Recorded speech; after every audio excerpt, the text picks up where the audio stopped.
संपूर्ण देशाचं लक्ष लागलं होतं तो मराठा आरक्षणाचा निकाल जो आहे सुप्रीम कोर्टानं रद्द ठरवलेला आहे.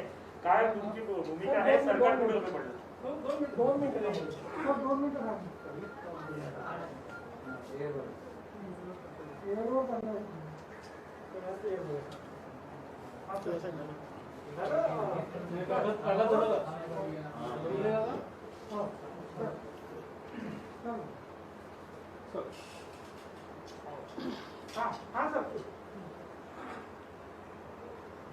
मराठा आरक्षणाच्या संदर्भात आज आलेला निकाल हा दुःखदायी तर आहेच, पण अत्यंत निराशाजनक अशा प्रकारचा सर्वोच्च न्यायालयाचा निकाल आहे.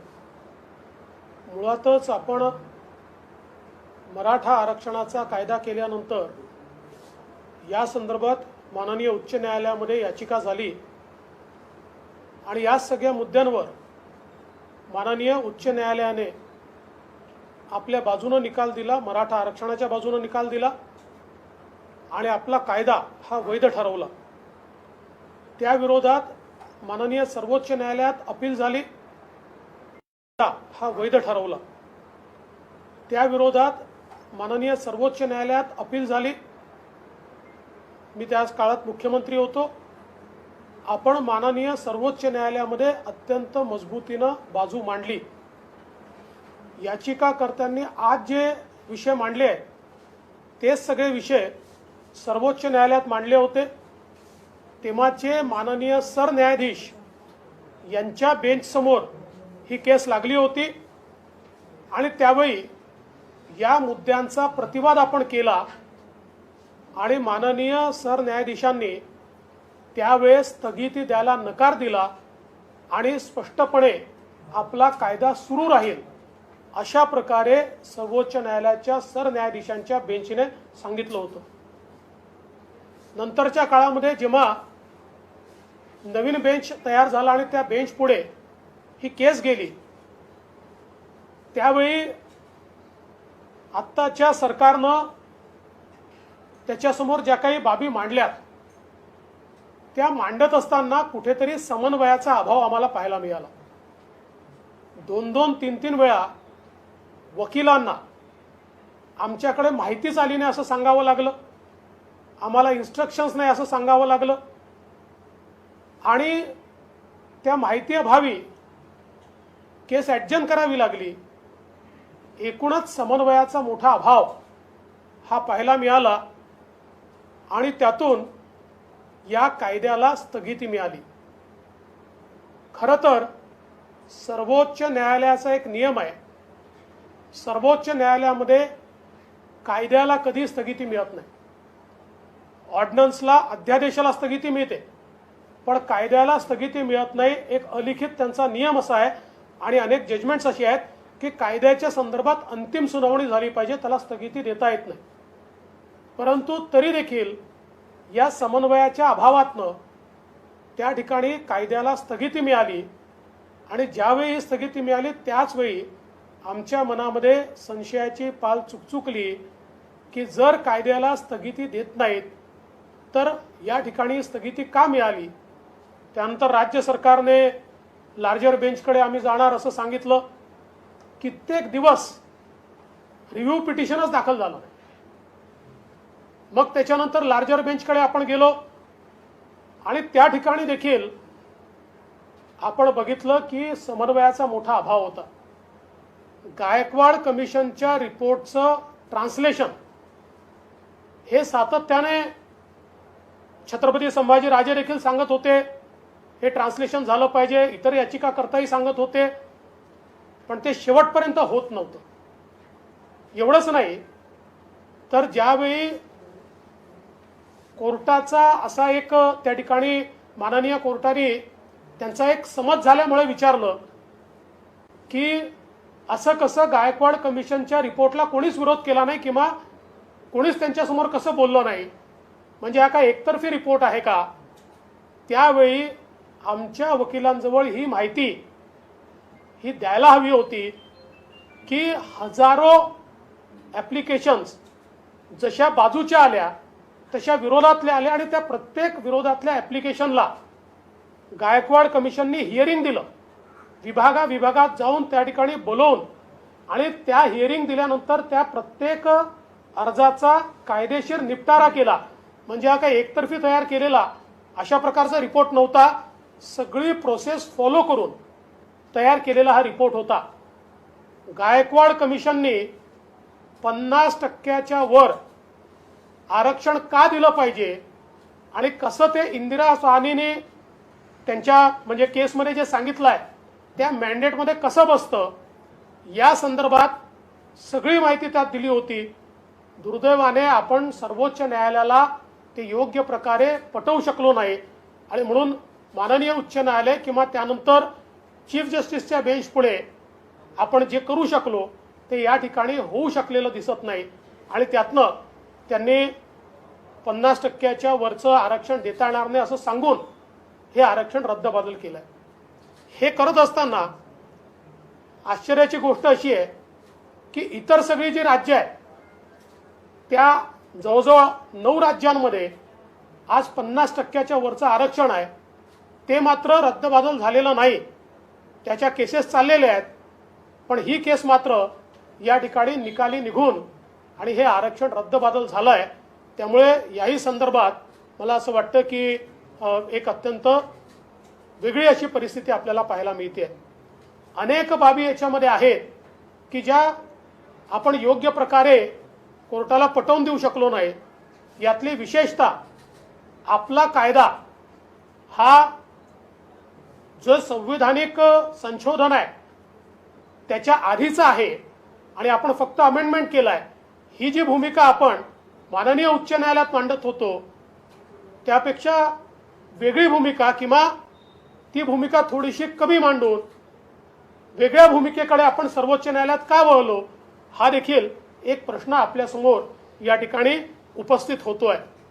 आणि त्याही संदर्भात आपल्याला कल्पना आहे की केंद्र सरकारने स्पष्ट भूमिका त्या संदर्भातली सर्वोच्च न्यायालयामध्ये मांडली होती आणि असं असताना देखील आपण कुठेतरी आमचा कायदा हा आधी तयार केला आणि आता फक्त अमेंडमेंट आहे हे त्या ठिकाणी सांगू शकलेलो नाही.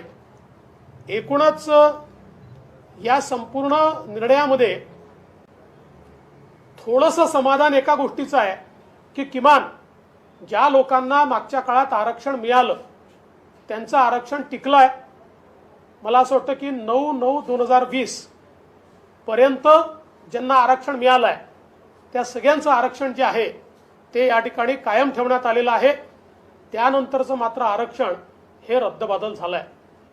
आता या संदर्भात एक मोठा आक्रोश देखील आहे, परंतु माझी सगळ्यांना विनंती आहे की शेवटी सर्वोच्च न्यायालयाच्या निर्णयावर केवळ आक्रोश करून चालणार नाही, तर आपल्याला काय मार्ग काढता येतो आणि समाजाला न्याय देता येतो याचा अधिक आपल्याला विचार करावा लागेल. आणि म्हणून राज्य सरकारला आम्ही विनंती करतो की राज्य सरकारने या संपूर्ण निर्णयाचा अभ्यास करण्याकरता एक सर्वोच्च न्यायालयाच्या आणि उच्च न्यायालयाच्या ज्येष्ठ विधिज्ञांची समिती तयार करावी. त्यांनी अभ्यास करून यातनं कसा मार्ग काढता येईल आणि मराठा समाजाला न्याय देता येईल या संदर्भातली कृती करावी आणि त्या संदर्भात त्यांनी एक रिपोर्ट तयार करून सर्वपक्षीय बैठकीसमोर तात्काळ तो रिपोर्ट ठेवावा आणि त्यानुसार एक नीट त्याची रणनीती तयार करून आपल्याला पुढे गेलं पाहिजे. खरं म्हणजे न्यायालयामध्ये आपण न्यायालयीन लढाई लढत असतो, परंतु न्यायालयीन लढाई लढत असताना न्यायालयाचे देखील ज्याला आपण आपल्या बोलीभाषेमध्ये गनिमी कावा म्हणतो अशा प्रकारे काही कायदेशीर देखील गनिमी कावा असतो की ज्याच्यामध्ये शेवटी वेगवेगळे वकील वेगवेगळ्या गोष्टी मांडत असतात आणि त्यातनं आपली गोष्ट योग्य कशी आहे ती कायदेशीर कशी आहे हे पटवून देणं या संदर्भात देखील महत्त्वाच्या काही गोष्टी कराव्याच्या लागतात. मला असं वाटतं की आत्तापर्यंत जे काही झालं असेल त्यात ते दिसलं नाही आहे, पण भविष्यात हे देखील आपल्याला त्या ठिकाणी करावं लागेल. आणि मी ज्यावेळेस गनिमी कावा म्हणतोय त्यावेळेस त्याचा चुकीचा अर्थ कोणी काढू नये. मी स्पष्ट करू इच्छितो की न्यायालयीन पद्धतीमध्ये आपल्याला आपला मुद्दा बरोबर आहे म्हणून वेगवेगळ्या पद्धतीनं तो मांडावा लागतो आणि समोरच्या व्यक्तीचा मुद्दा चुकीचा आहे या संदर्भात वेगवेगळ्या प्रकारचे आर्ग्युमेंट्स आणि त्या संदर्भातले जे काही कायदेशीर दावे आहेत ते दावे आपल्याला एकावेळी चालवावे लागतात. तर मला असं वाटतं या सगळ्या गोष्टींचा विचार हा आता येत्या काळामध्ये होण्याची आवश्यकता आहे आणि म्हणून सरकारने तात्काळ या संदर्भात कारवाई करावी. आणि त्याचसोबत आता हा जो काही मधला काळ आहे या काळामध्ये किमान आपण मागच्या काळामध्ये मराठा समाजाच्या हिताच्या शिक्षणाच्या स्कॉलरशिपच्या रोजगाराच्या अशा वेगवेगळ्या योजना सुरू केल्या होत्या ज्या योजनांना या सरकारने आता पहिले तर निधीच दिला नाही आणि त्यानंतर दाखवण्यासारखा निधी दिला पण प्रत्यक्षात तो मिळत नाही. आता किमान जोपर्यंत यातनं मार्ग निघत नाही त्या योजना अत्यंत वेगाने सुरू केल्या पाहिजे. मग राजश्री शाहू महाराज शिष्यवृत्तीची योजना असेल किंवा मेरिट शिष्यवृत्तीची योजना असेल, परदेशात शिक्षणाची योजना असेल किंवा अण्णासाहेब पाटील आर्थिक विकास महामंडळाच्या माध्यमातून जे काही आपण काम सुरू केलं होतं आणि विशेषतः श्री नरेंद्र पाटील यांनी तळागाळात जाऊन अनेक उद्योजक त्याच्या माध्यमातून तयार केले. मला असं वाटतं या सगळ्या योजना आता वेगानं आपण या ठिकाणी केल्या पाहिजेत. या सरकारला एक विनंती आमची अजून आहे की या सरकारनं कुठेतरी आपल्या कायदेशीर संपूर्ण ज्या व्यवस्था आहेत त्या संदर्भात अधिक अलर्ट राहण्याची आवश्यकता आहे. कारण मागच्या काळात आपण बघितलं की जवळजवळ 14-15 महिने ओबीसी आरक्षणाच्या संदर्भात या सरकारनं उचित भूमिका मांडली नाही आणि केवळ तारखा घेत राहिले. त्यामुळे निवडणुकीत स्थानिक स्वराज्य संस्थांच्या निवडणुकीत ओबीसी समाजाला जे आरक्षण मिळालं आहे त्याच्यावरही गंडांतर आलं आणि तेही सर्वोच्च न्यायालयाने स्थगित केलं आणि अजूनही त्याच्यावर पुढची कारवाई या सरकारने केलेली नाही. त्यामुळे एकूणच सामाजिक न्यायाचे जे मुद्दे आहेत ते भाषणात न बोलता ते कृतीत आले पाहिजेत असं आमचं मत आहे. आणि अशा प्रकारची कृती करण्याकरता सरकार जे निर्णय घेईल त्या निर्णयाला विरोधी पक्ष म्हणून आम्ही पूर्णपणे त्या ठिकाणी समर्थन देऊ. पण सरकारने कुठेतरी सिरियसली आणि सिन्सिअरली पुढे होण्याची आवश्यकता आहे असं आमचं मत आहे.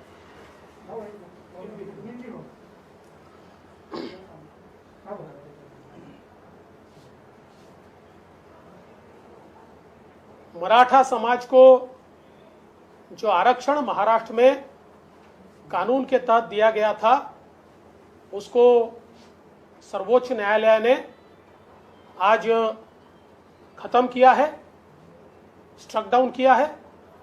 हमारे लिए ये बहुत दुखद घटना है. मैं ऐसा मानता हूं कि पिछले समय जब हमने आरक्षण दिया तो ये केस उच्च न्यायालय में गई. हाई कोर्ट ने इस आरक्षण को वैध तय किया. उसके बाद ये केस सुप्रीम कोर्ट में, जिसमें मैं मुख्यमंत्री था तब गई, उस समय के चीफ जस्टिस के बेंच के सामने गई.